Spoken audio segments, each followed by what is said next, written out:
신약의 말씀 사도행전 2장 1절로 8절까지의 말씀입니다. 오순절 날이 이미 이름에 그들이 다 같이 한 곳에 모였더니 호련히 하늘로부터 급하고 강한 바람 같은 소리가 있어 그들이 앉은 온 집에 가득하며 마치 불의 혀처럼 갈라지는 것들이 그들에게 보여 각 사람 위에 하나씩 임하여 있더니 그들이 다 성령의 충만함을 받고 성령이 말하게 하심을 따라 다른 언어들로 말하기를 시작하니라. 그때 경건한 유대인들이 천하 각국으로부터 와서 예루살렘에 머물러 있더니 이 소리가 나매 큰 무리가 모여 각각 자기의 방언으로 제자들이 말하는 것을 듣고 소동하여 다 놀라 신기하게 여겨 이르되, 보라, 이 말하는 사람들이 다 갈릴리 사람이 아니냐? 우리가 우리 각 사람이 난 곳 방언으로 듣게 되는 것이 어찌 됨이냐? 아멘. 서신서의 말씀 고린도전서 12장 3절에서 11절까지의 말씀입니다. 그러므로 내가 너희에게 알리노니 하나님의 영으로 말하는 자는 누구든지 예수를 저주할 자라 하지 아니하고 또 성령으로 아니하고는 누구든지 예수를 주시라 할 수 없느니라. 은사는 여러 가지나 성령은 같고 직분은 여러 가지나 주는 같으며 또 사역은 여러 가지나 모든 것을 모든 사람 가운데서 이루시는 하나님은 같으니 각 사람에게 성령을 나타내심은 유익하게 하려 하심이라. 어떤 사람에게는 성령으로 말미암아 지혜의 말씀을, 어떤 사람에게는 같은 성령을 따라 지식의 말씀을, 다른 사람에게는 같은 성령으로 믿음을, 어떤 사람에게는 한 성령으로 병 고치는 은사를, 어떤 사람들에게는 능력 행함을, 어떤 사람에게는 예언함을, 어떤 사람에게는 영들 분별함을, 다른 사람에게는 각종 방언 말함을, 어떤 사람에게는 방언들 통역함을 주시나니 이 모든 일은 같은 한 성령이 행하사 그의 뜻대로 각 사람에게 나누어 주시는 것이니라. 아멘. 복음서의 말씀 요한복음 7장 37절로 39절의 말씀입니다. 명절 끝날 곧 큰 날에 예수께서 서서 외쳐 이르시되 누구든지 목마르거든 내게로 와서 마시라. 나를 믿는 자는 성경의 이름과 같이 그 배에서 생수의 강이 흘러나오리라 하시니 이는 그를 믿는 자들이 받을 성령을 가리켜 말씀하신 것이라. 예수께서는 아직 영광을 받지 않으셨으므로 성령이 아직 그들에게 계시지 아니하시더라. 아멘.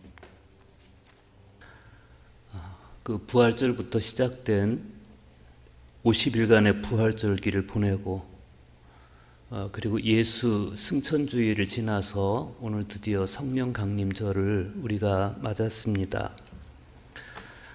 여러분은 지난 기쁨의 50일 신앙순례를 정말 기쁘게 부활의 기쁨 속에서 잘 걸어오셨습니까? 아니면 그저 버거움 속에서 숙제를 하듯이 힘겹게 걸어오셨습니까? 아니면 그냥 다 포기하고 딱히 버겁지도 않았지만 그렇다고 기쁠 것도 없는 그런 부활절기를 걸어오셨습니까?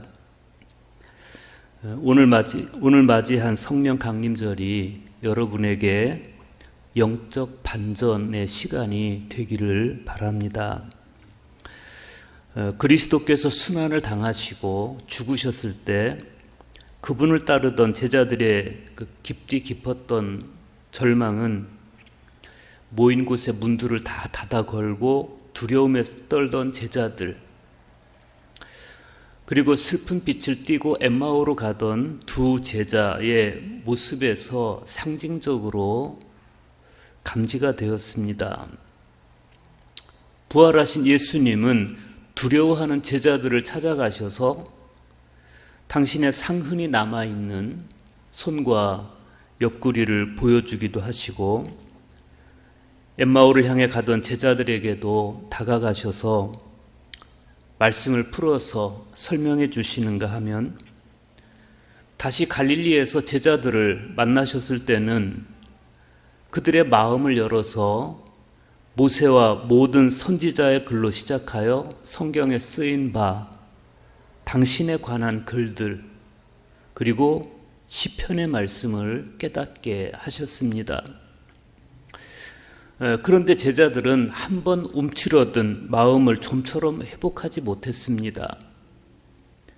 잠시 기쁨을 회복하는가 하면 이내 다시 두려움으로 빠져들어가곤 했습니다. 그런 상황이 반복되던 사이에 주님의 승천일이 다가왔는데 주님께서는 승천하시던 순간 제자들을 향해서 아주 의미 깊은 한마디 말씀을 남기셨습니다.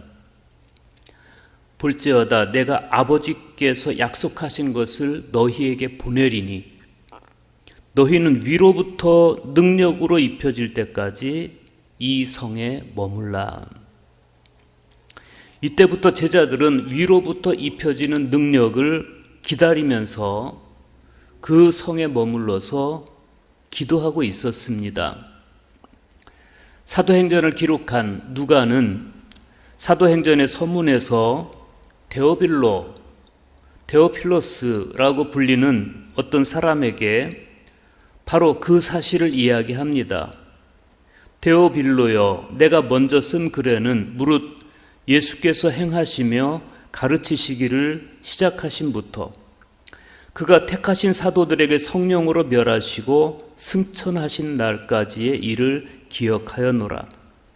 그가 고난 받으신 후에 또한 그들에게 확실한 많은 증거로 친히 살아계심을 나타내사 40일 동안 그들에게 보이시며 하나님 나라의 일을 말씀하시니라. 사도와 함께 모이사 그들에게 분부하여 이르시되 예루살렘을 떠나지 말고 내게 들은 바 아버지께서 약속하신 것을 기다리라. 요한은 물로 세례를 베풀었으나 너희는 몇 날이 못되어 성령으로 세례를 받으리라 하셨느니라. 그러니까 누가에 의하면 예수님께서 제자들에게 약속하신 그 위로부터 입혀지는 능력이라고 하는 것은 다름 아닌 성령 세례였습니다. 교회는 전통적으로 성령 강림절 전날 저녁 기도에서 신자들이 성령 강림절 축제의 분위기로 돌아오도록 이렇게 초대사를 읽었습니다. 오라, 우리는 오늘 성령 강림절의 축제를 거행하나니 성령께서 강림하심은 약속의 성취이며 또한 우리의 희망이로다. 그리고 민수기 11장 16절과 17절, 24절에서 29절, 그리고 요엘 2장 23절에서 32절, 에스겔 36장 24절에서 28절 등 3개의 구약 성경을 읽는데 민수기 11장 16절에서부터 17절, 24절에서 29절의 말씀은 모세가 하나님의 명령을 따라서 성령을 받은 70인의 장로들을 택해서 세운 이야기이고, 요엘 2장 23절에서 32절의 말씀은 성령 강림 때 일어날 놀라운 변화들에 대한 예언입니다. 그 후에 내가 내 영을 만민에게 부어주리니 너희 자녀들이 장래일을 말할 것이며 너희 늙은이는 꿈을 꾸며 너희 젊은이는 이상을 볼 것이다. 그리고 에스겔 36장 24절에서 28절 말씀은 성령 강림 때 일어날 내적 쇄신에 관한 말씀입니다. 그리고 마침내 그 전야 축제 성령 강림절 전날 기도회가 끝나고 성령 강림절이 밝아오면 다시 아침 기도회를 합니다. 이 아침 기도회에서 부활하신 예수님께서 발현하신 말씀 중에 하나를 읽어주는데, 예를 들면 요한복음 20장 22절에 있는 그들을 향하여 숨을 내쉬며 이르시되 성령을 받으라, 이런 말씀들을 읽어줘요. 그리고 이어서 찬미가를 바칩니다. 그 찬미가의 배경은 오늘 우리가 같이 읽은 사도행전의 말씀입니다. 찬미가의 내용은 이렇습니다. 하나님께 감동된 누가가 전한 바대로 불의 혀 가운데서 성령이 내려오시사 오늘 다윗의 성에서 만국이 놀라운 일을 보도다. 제자들은 모두 함께 모여 있었고 거센 바람소리 같은 것이 그들이 앉아있는 집을 가득 채웠도다. 그들은 성령으로 가득 차서 여러 가지 말로 신기한 교훈과 신기한 가르침을 말하기 시작했도다. 사도행전 1장 13절과 14절을 읽어보면 이런 일이 있기 전의 상황을 누가가 이렇게 기록하고 있어요. 그들이 유하는 다락방으로 올라가니 베드로, 요한, 야고보, 안드레와 빌립, 도마와 바돌로메, 마테와 및 알페오의 아들 야고보, 셀로딘 시몬, 야고보의 아들 유다가 다 거기 있어 여자들과 예수의 어머니 마리아와 예수의 아우들과 더불어 마음을 같이하여 오로지 기도에 힘쓰더라. 우리는 이 말씀을 읽으면서 성령께서 내 안에 임재하시려면 우리가 어떤 모습으로 있어야 되는지를 알 수 있습니다. 어떤 순간 우리는 세상으로부터 떨어져서 스스로를 내 영혼의 다락방에 격리해야 될 필요가 있습니다. 그럼으로써 자신을 하나님께 결합시켜야 되고 때로는 교회 공동체의 신앙과 결합시켜야 됩니다. 주님의 제자들은 여자들 그리고 예수의 어머니 마리아와 예수의 아우들과 더불어 마음을 같이 하여 오로지 기도에 힘썼다, 그렇게 말씀해요. 그런 가운데 예수님께서 부활하신 후 50일이라는 시간이 흘러갔습니다. 그리고 마침내 오순절이 이르렀습니다. 그때 상황을 오늘 말씀에서 누가는 이렇게 전해줍니다. 오순절 날이 이미 이름에 그들이 다 같이 한 곳에 모였더니 호련히 하늘로부터 급하고 강한 바람 같은 소리가 있어 그들이 앉은 온 집에 가득하며 마치 불의 혀처럼 갈라지는 것들이 그들에게 보여 각 사람 위에 하나씩 임하여 있더니 그들이 다 성령의 가르침을 충만함을 받고 성령이 말하게 하심을 따라 다른 언어들로 말하기를 시작하니라. 이것이 바로 첫 교회의 모습입니다. 교회가 이렇게 태동이 됐습니다. 성령 강림과 함께 태동한 첫 교회의 모습을 비잔틴 성화 작가들이 영적 상상력을 발휘해서 그려놓은 작품들이 있어요. 지금 여러분이 보시는 성화는 1546년 크레테의 테오파니스가 그린 작품입니다. 여기 보면 예수님께서 승천하신 후에 사도들이 예루살렘의 한 다락방에 모여 있습니다. 여기서 사도들은 두 무리로 나뉘어서 아치형의 긴 의자에 앉아 있습니다. 베드로와 바울이 두 무리의 각각 맨 위쪽에 자리하고 있습니다. 베드로의 왼편에는 마테와 누가가 앉아 있고 바울의 오른편에는 요한과 마가가 앉아 있습니다.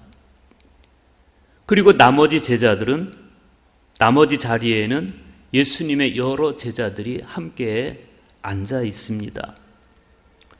12사도에 포함되지 않았던 바울이라든지 누가 그리고 마가 같은 사람들이 12사도 가운데 앉아 있는 것은 성화 작가의 실수가 아니고 교회의 보편성을 드러내고 시공의 한계를 뛰어넘으려는 사려 깊은 시도라고 할 수 있겠습니다. 하나인 거룩하고 보편되고 사도로부터 이어오는 교회와 세상 한 끝으로부터 다른 끝까지 그리고 시작부터 영원 무궁토록 뻗어가는 교회를 이 성화는 잘 보여주고 있어요. 여기서 더 중요한 것은 거룩한 세례를 통해서 그리스도 교회의 일원이 된 우리 자신도 지금 이 성령 강림절 예배에 참여함으로써 성령 안에서 성령을 받은 저 사도들과 함께 앉아 있다는 것입니다. 실제로 지금 한 성령 안에서 앉아 있는 이 성화 속의 사도들은 모두가 깊은 묵상에 잠긴 부드러운 얼굴들을 하고 있고 그리고 아주 평화로워 보입니다. 사도 바울, 마태, 마가, 누가, 요한은 신약 성경에 복음서의 한 부분씩을 썼기 때문에 손에 성경책을 들고 있습니다. 그리고 나머지 사도들은 성령으로부터 받은 은총으로 가르침을 베푼다. 그런 뜻을 의미하는 두루마리를 각각의 손에 들고 있습니다. 성화의 위쪽으로 열려진 모습은 거룩한 사도들이 하늘로부터 내려온 사람들이라는 시각적 인상을 주고 있고 아치형의 긴 의자는 아래 세상을 포용하듯이 감싸고 있어요. 그래서 아래쪽에 끊긴 상태로 열린 곳은 교회의 경계가 무한하고 끝이 없다는 것을 의미하고 있습니다. 교회의 시작은 시작이 없으신 하느님이시고 교회의 마지막은 끝이 없는 하늘나라입니다. 교회 안에 온 세상이 들어있지만 교회가 그렇다고 세상적이지 않은 것은 예수님께서 내가 세상에 속하지 않았다라고 말씀하신 까닭이고 그 선언을 통해서 교회 또한 세상에 속하지 않은 까닭입니다. 아치형 의자의 맨 윗 가운데 자리가 비어 있습니다. 그 자리가 비어 있는 것은 눈에 보이지 않게 현존하시면서 우리를 버려두지 않겠다고 약속하신 교회의 머리이신 예수 그리스도의 자리입니다. 성화의 윗부분에 반원형으로 뻗어내린 선들은 하늘로부터 내려와서 사도들 위에 머물러 계신 불의 혀 같은 성령을 상징하는데 지금 사도들을 거룩한 은총으로 채우고 있습니다. 이 불의 혀들은 하나의 연원에서 유래되어서 마치 아무리 많은 초에 불을 붙여도 그 불이 줄어들지 않는 것처럼 그렇게 줄어들지 않고 각각의 사도들에게 분배가 되어 있어요. 이렇게 해서 이 성령 강림절의 성화는 보이는 교회와 보이지 않는 교회라는 교회의 두 차원을 보여주고 있습니다. 예수 그리스도는 보이지 않게 현존하여 계시고 성령은 눈에 보이게 퍼져서 온 교회를 이어가십니다. 여기서 우리가 보게 되는 것은 하나님께서 매우 일관되게 그리고 장구한 시간을 통해서 당신의 구속사를 이어가고 계신다는 사실입니다. 구약시대 유대인들의 유월절 파스카 축제가 신약시대 예수님의 부활로 이어졌던 것처럼 유월절 축제 후 50일째 되는 즉 이 50일째 되는 날 즉 오순절은 신약시대의 성령 강림으로 이어졌습니다. 구약의 전통에서 본디 오순절은 만물을 봉헌하는 농경의식이었습니다. 그러던 것이 점차로 하나님께서 출애굽한 히브리들과 맺어주신 계약과 율법을 기념하는 의미를 취하게 되었다가 마침내 그날 오순절날 성령께서 강림하심으로 이후의 교회들에게 있어서 오순절은 성령 강림절로 인식이 되게 됐습니다. 그래서 초기 그리스도인들은 성령 강림절이면 이렇게 노래했습니다. 주는 파스카 신비를 완결하시려고 우리를 독생 성자와 결합시키시어 당신의 자녀가 되게 하신 후 오늘 성령을 가득히 내려주셨으며 성령은 새로 세워진 교회와 만민에게 천상의 지식을 넣어주시고 서로 다른 언어로 한 신앙을 고백하게 하셨나이다. 실제로 이 사건 이후로 초기 기독교의 역사는 철저하게 성령의 도우심으로 진행이 되었습니다. 모든 신약성서는 성령이 바로 초기 기독교의 신앙생활을 결정하는 능력이라고 주장합니다. 그리고 지난 2000년 동안의 기독교 역사도 역시 이 성령에 철저하게 의존되어 있습니다. 오늘 우리의 신앙생활 역시도 성령에 의해서만 가능합니다. 그것은 성령께 우리 자신을 완전히 복종시키고 성령의 인도하심에 우리 자신을 맡기는 것입니다. 그러면 성령께서 당신의 뜻대로 우리를 지도하시고 인도하실 것입니다. 무엇보다 우선 오순절에 임하신 성령께서는 바벨탑 사건의 결과로 빚어진 언어의 혼잡을 치유하셨습니다. 그래서 전통적으로 교회들은 성령 강림절 저녁 기도에서 이렇게 고백을 했습니다. 그 옛날 언어들의 혼란은 형벌을 위하여 고안되었으나 이제 우리 영혼의 구원을 위하여 언어는 재결합되었도다. 노아의 홍수 이후로 인류의 가장 두드러진 모습은 창세기 12장 이후에 펼쳐진 아브라함 사건입니다. 그런데 창세기는 아브라함 사건 바로 이전에 있었던 바벨탑 사건을 먼저 다뤄요. 아직은 언어가 갈라지기 이전이었던 그 시대, 고대 바벨로니아의 신할 평지에 살던 사람들이 아주 이례적인 일 하나를 벌입니다. 그때 그들이 착수해서 벌인 일은 언어가 통일되어 있고 윤리적, 사회적, 경제적 장벽이 없었기 때문에 가능했습니다. 그런데 그들이 이렇게 말합니다. 성읍과 탑을 건설하여 그 탑 꼭대기를 하늘에 닿게 하여 우리 이름을 내고 온 지면에 흩어짐을 면하자. 성과 탑을 건설하자.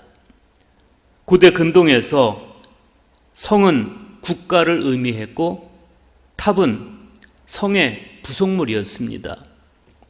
그러니까 이때 이들이 벌인 협동은 인간 스스로 고안하고 스스로 국가를 창출해내려는 아주 교만하고 의도적이고 상징적인 사건이었습니다.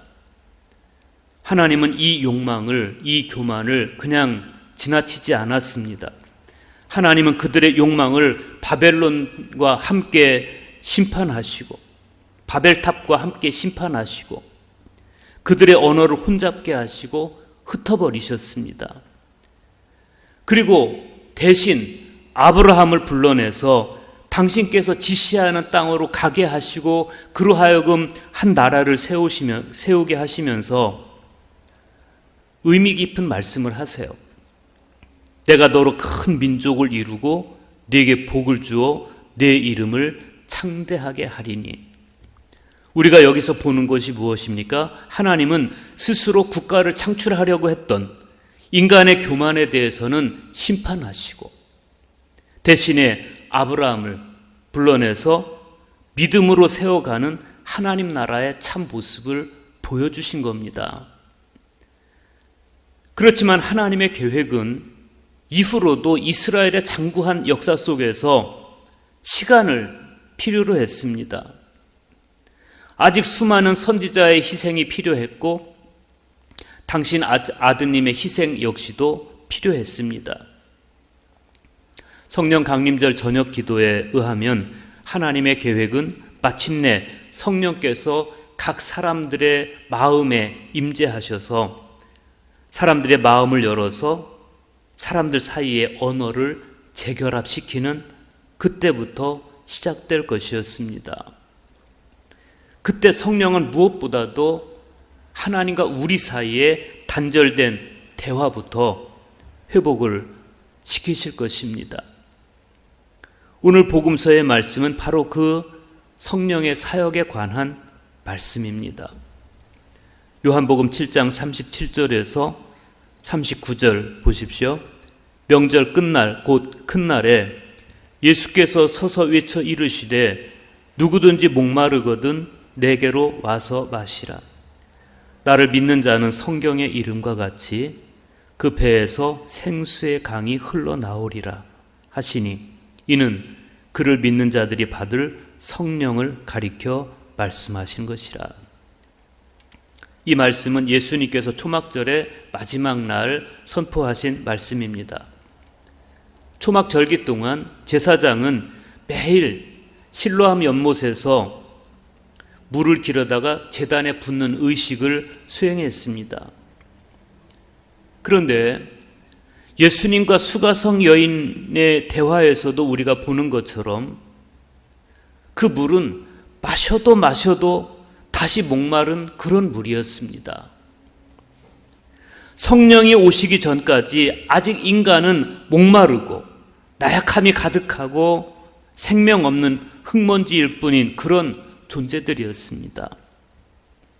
우리는 이렇게 생각할 수 있습니다. 아니, 예수님이 이미 오셔서 죽으시고 우리를 위해 죽으시고 그리고 부활까지 하셨는데 왜 사람들은 아직도 여전히 목마르고 그 목마름을 해결할 수 없다는 것일까? 그러면 예수님은 의미가 없는 것일까? 예수님의 죽으심은 아무 의미가 없는 것일까? 예수님의 부활은 아무 의미가 없는 것일까? 그런데 요한은 이 이야기의 마지막에 이렇게 의미 있는 주석을 덧붙여 놓고 있습니다. 예수께서 아직 영광을 받지 아니하셨으므로 성령이 아직 그들에게 계시지 아니하더라. 그렇습니다. 아직 성령께서 오시지 않았습니다. 그래서 제자들은 부활하신 주님을 만난 후에도 그렇게 좀처럼 평강을 회복하지 못하고 있는 겁니다. 그러면 다시 주님의 말씀을 우리가 따라가 볼 필요가 있습니다. 주님은 내게로 오라고 말씀하십니다. 그리고 믿고 마시라고 말씀하십니다. 그러면 어떻게 했다는 겁니까? 성경의 이름과 같이 그 배에서 생수의 강이 흘러나리라. 이는 그를 믿는 자들이 받을 성령을 가리켜 말씀하신 것이라. 주님께로 가서 주님의 말씀을 경청하고 주님과의 친밀감 속에 있을 때 성령께서 오셔서 우리를 채우실 것입니다. 바로 그 상황, 그런 상황을 예수님께서는 생수의 강이 흘러나리라 이렇게 표현을 하세요. 수가성 여인과의 대화에서도 예수님은 같은 말씀을 하신 바 있습니다. 내가 주는 물을 마시는 자는 영원히 목마르지 아니하리니 내가 주는 물은 그 속에서 영생하도록 솟아나는 샘물이 되리라. 구약성경 역시 성령의 임재하심을 물의 공급을 통해서 설명합니다. 예를 들면 이사야 44장 3절과 4절에 이런 말씀이 있습니다. 나는 목마른 자에게 물을 주며 마른 땅에 시내가 흐르게 하며 나의 영을 네 자손에게 나의 복을 네 후손에게 부어주리니 그들이 풀 가운데서 솟아나기를 시냇가에 버들같이 할 것이라. 이게 다 성령께서 오셔서 이루실 일들에 대한 말씀인데, 여러분, 성령께서 임재하셔서 성령께서 강림하셔서 우리 안에 임재하실 때의 그 놀라운 변화를 정말 체험하고 싶지 않으십니까? 오라, 우리는 오늘 성령 강림절의 축제를 거행하나니 성령께서 강림하심은 약속의 성취이며 또한 우리의 희망이로다. 이 성령 강림절 전날 저녁 기도의 초대사처럼 성경은 온통 우리를 이 성령 강림의 은총 가운데로 초대하고 있습니다. 오늘 서신서의 말씀인 고린도전서 12장 3절로부터 8절에서 사도 바울은 성령이 오셔서 하시는 사역을 이렇게 설명합니다.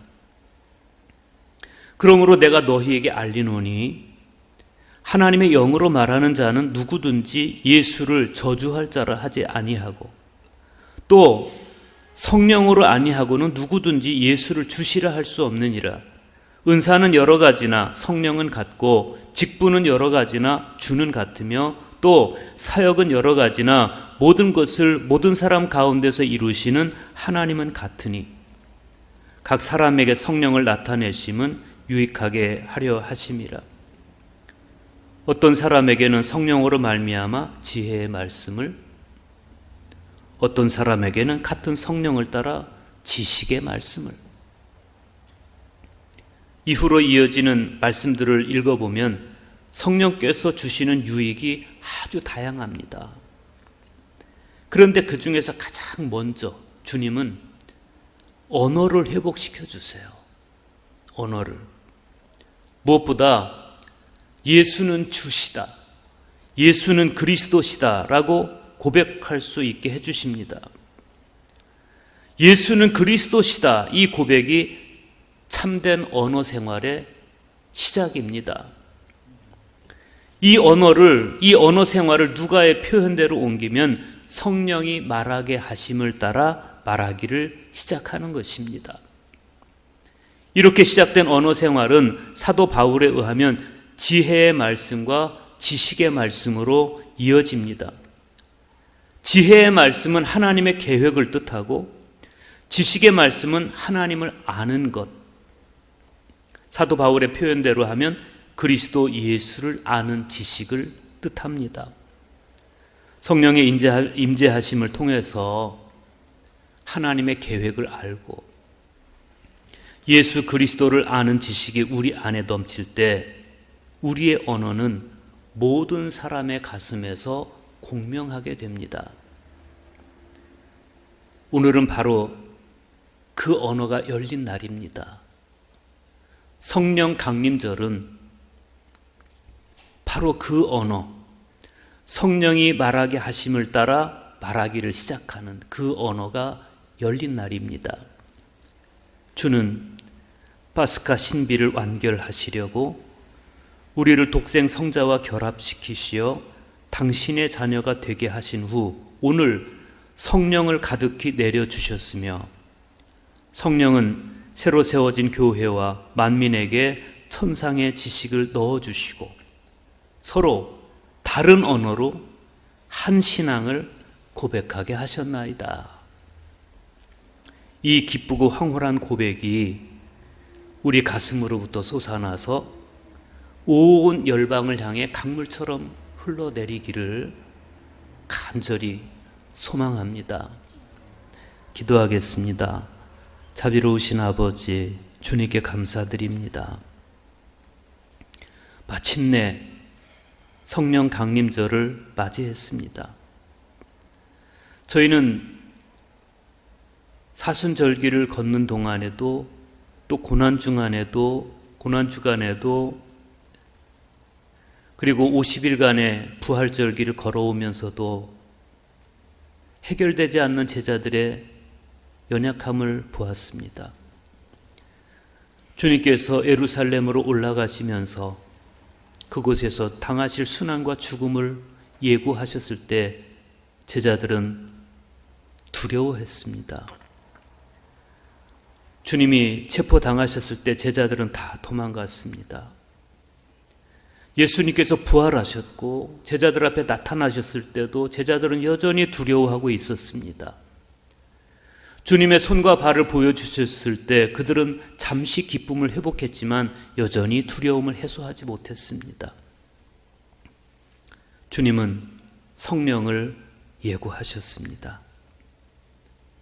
그리고 마침내 성령께서 강림하셨습니다. 성령님은 사람들에게 언어를 가르쳐 주셨습니다. 분열됐던 언어가 통합되게 하셨습니다. 사람들은 성령이 말하게 하심을 따라 말하기를 시작했습니다. 그것은 방언이기도 했고 서로를 향한 사랑의 고백이기도 했습니다. 복음에 대한 고백이기도 했습니다. 아버지, 오늘 저희들에게 성령께서 임재하셔서 이제 저희 안에 막힌 담을 허물어 주시고 분열됐던 언어가 하나로 통합되게 하시고 이제부터 저희들의 언어 생활은 성령의 말하게 하심을 따라 말하는 그러한 언어 생활이 될 수 있도록 도와주시옵소서.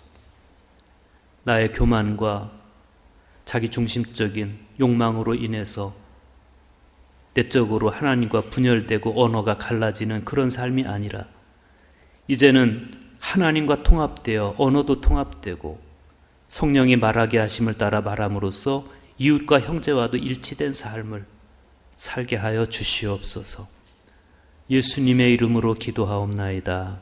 아멘.